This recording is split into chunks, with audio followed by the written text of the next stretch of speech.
Seguimos pendientes de más cuestiones que tienen que ver con esa crisis financiera. Vamos a hablar en los próximos minutos con Javier Ruiz Villabrille, desde, Country Manager para España en Flossbach Bond Stores. Bueno, Javier, buenas tardes. Buenas tardes, ¿qué tal? Bueno, Javier, parece que los bancos se han relajado un poquito, ¿no? Por el pánico bancario que vivíamos la semana pasada, y la pregunta pues es evidente. ¿Ha pasado ya lo peor y podemos decir que ya no vamos a tener más caídas bancarias, o por lo menos ese miedo a que otro banco como, por ejemplo, Deutsche Bank sea otro de los que acompañen a Silicon Valley Bank o a Credit Suisse? Bueno, yo creo que no podemos excluir que haya más accidentes. A fin de cuentas, estamos en un proceso en el que estamos vaciando una piscina que habíamos llenado de dinero durante 15 años, y en esos 15 años ha habido muchas entidades que se han podido tirar a esa piscina pensando que el agua estaría ahí siempre. En el momento que los bancos centrales empiezan a normalizar su política monetaria y vuelven a poner un precio al dinero, un precio positivo, lógicamente se ve que algunos negocios, algunas operaciones no eran viables. Esto ha podido ser el caso del Silicon Valley Bank. El caso de Credit Suisse yo creo que es un poco especial. El caso de Signature también es un caso especial, pero seguramente en el futuro, a medida que este proceso de normalización, este proceso de volver a tener tipos positivos, veremos algunos accidentes. No sabemos si será en bancos, en aseguradoras, si será en fondos de pensiones. Puede haber muchos damnificados.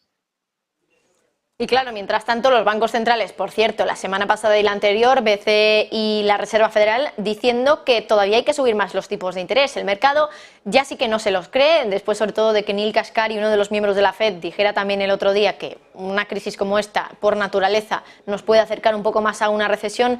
Y teniendo en cuenta esto, Javier, ¿qué consideras respecto a la tasa terminal que ahora mismo está viendo el mercado? ¿En torno al 5%? ¿Crees que puede ser así también? Bueno, estimar la tasa terminal, si el propio Powell es incapaz de decirla, no voy a ser yo el que dé una indicación. Está claro que la voluntad de la Reserva Federal en Estados Unidos y del Banco Central Europeo es la de controlar la inflación. Controlar la inflación y van a poner todo hasta que el trabajo esté hecho, palabras de Powell. Sin embargo, lo que tienen que vigilar, evidentemente, es que no haya nada que se rompa por el camino. Es decir, van a poner medidas paliativas en caso de que haya momentos de tensión. Y lo vimos en las últimas 2 semanas. Prácticamente, si evaluamos la liquidez que inyectó la Reserva Federal en el sistema, equivale al 60% de lo que había ido reduciendo su balance en los últimos 12 meses. Lo cual da una idea de que están dispuestos a poner en pausa sus medidas con tal de que no haya daños irreversibles. Lo que sí que es cierto es que todas estas crisis bancarias, lo que sí que van a tener por consecuencia es que se va a incrementar el impacto de esa política monetaria más restrictiva. ¿Por qué? Porque inmediatamente las condiciones de financiación que van a ofrecer los bancos van a ser más restrictivas, y de esta manera el freno en la economía va a llegar más rápido de lo que hubiese sido únicamente con la acción de la FED. De alguna manera va a acelerar el objetivo de contraer la demanda para intentar controlar la inflación.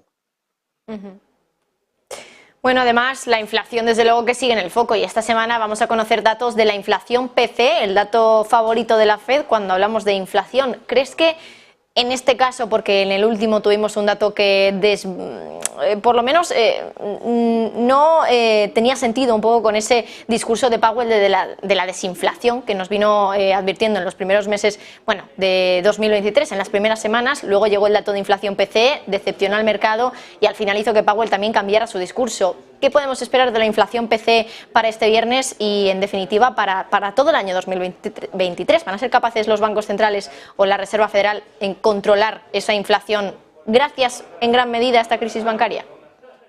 Bueno, van a hacer lo posible, y ya digo que esta crisis bancaria lo que hace es aumentar el poder de esa restricción monetaria. Lo que esperamos para este final de semana, pues básicamente seguramente serán unos datos de inflación buenos, por un efecto matemático. Vendríamos del mes de marzo del año pasado, que es justo después de la invasión de Ucrania, donde se produjo el pico más importante de inflación. Ahora, por una cuestión puramente matemática, deberíamos tener cifras más bajas, pero todavía lejos, muy lejos de los objetivos que tienen marcados tanto la Fed como el Banco Central Europeo. Bueno, pues otra de las cuestiones, Javier, que tenemos en el punto de mira es en una situación como la actual, donde hay que controlar la inflación, donde hay que ver hasta dónde llega la crisis bancaria, ¿qué oportunidades de inversión hay ahora mismo? Bueno, básicamente nosotros lo que venimos preconizando desde principios de año es que la renta fija ha vuelto.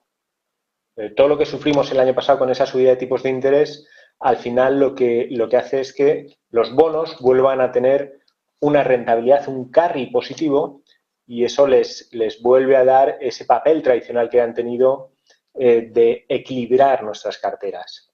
Sí que es cierto que esperamos que vaya habiendo vaivenes en el mercado, va a haber vaivenes porque los bancos centrales han declarado data dependent, es decir, que sus acciones van a ir en función de los datos que se publican, y eso lógicamente va a influir en los mercados. Pero esa influencia que van a tener en los mercados se ve reducida o se ve mitigada por el hecho de ya tener colchón. Gran parte de la debacle que sufrimos el año pasado es que partíamos de unos tipos que estaban en cero o negativos. Ahora no, ahora ya los tipos de interés son positivos y nos ayudan, en caso de que las cosas se tuerzan o vayan un poquito más duras de lo esperado, a absorber parte del impacto. Con lo cual, la renta fija ha vuelto, y la renta fija, si sabemos gestionarla, si sabemos actuar de una manera activa, valga la redundancia, para equilibrar nuestras carteras y ver en qué momento realmente los activos presentan un perfil rentabilidad-riesgo atractivo, pues puede volver a jugar ese papel tradicional que siempre han tenido los bonos en las carteras. Lo que tenemos que hacer es que esos inversores que el año pasado sufrieron, tienen que dejar de invertir con el retrovisor y darse cuenta de cuál es la situación, y actualmente la situación es completamente distinta de la que teníamos hace 12 meses. Pues la renta fija ha vuelto, nos quedamos con ese titular. Javier Ruiz Villabrille, Country Manager para España en Flossbach Bond Stores. Muchas gracias por ese análisis y por estar con nosotros esta tarde, Javier. Muchas gracias. Bueno, mercados que en la jornada de hoy